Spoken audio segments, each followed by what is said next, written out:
Hey, what's going on, guys? This is David with Silent Stream Media. Today is going to be a pro tip about lighting. We're going to keep the lighting theme going this week, and I'm going to show you multiple different ways to light yourself when creating your video assets.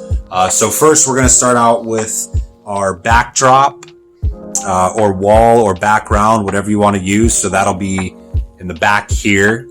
And then we're going to start with, since my wife is Korean and she loves these little characters, Ryan's going to be our subject for the day.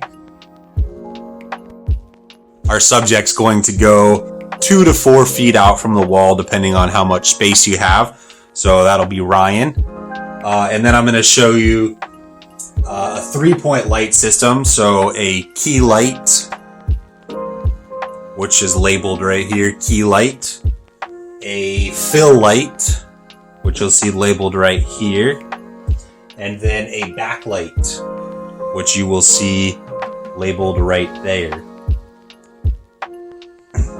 So in a basic 3-point lighting setup, your key light is going to be a little further away from your subject. That's going to be your most powerful light source, which will give the majority of the front light to your subject.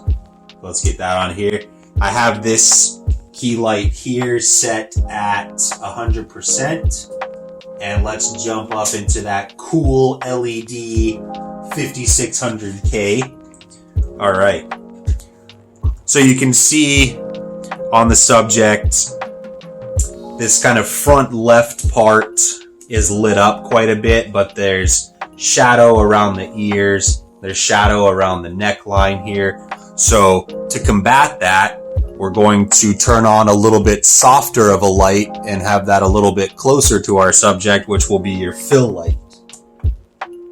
So we'll turn that guy on, and let's just pretend that, so on a fill light, you would usually probably diffuse the light a bit, just to make it a little bit softer so there's not so many hard shadows on your subject.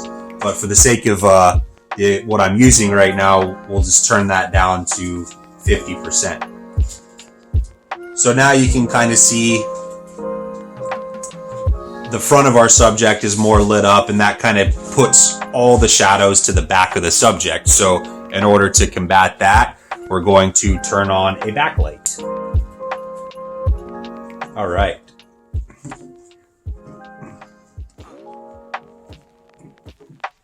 So our backlight's on the subject, and so now you can see we have very minimal shadows, and this obviously isn't the optimal setup. The majority of these shadows will be gone when using professional lighting. You see a little bit of shadow around the top of our subject there. And one of the things that you can also do, if you have the equipment for it, if you have like a boom stand, you can take your key light here and you can actually boom that key light right over your subject, which will draw all the shadows downwards, and with all of your other fill light around the subject will completely eliminate the shadows. So that's kind of up to you if you have that available to you. All right, so that's basic 3-point lighting setup. Your key light, which is your brightest source of light, your fill light, which is a softer light, and then your backlight behind the subject. And what the backlight does is that will actually bring your subject out from the backdrop and kind of create that separation.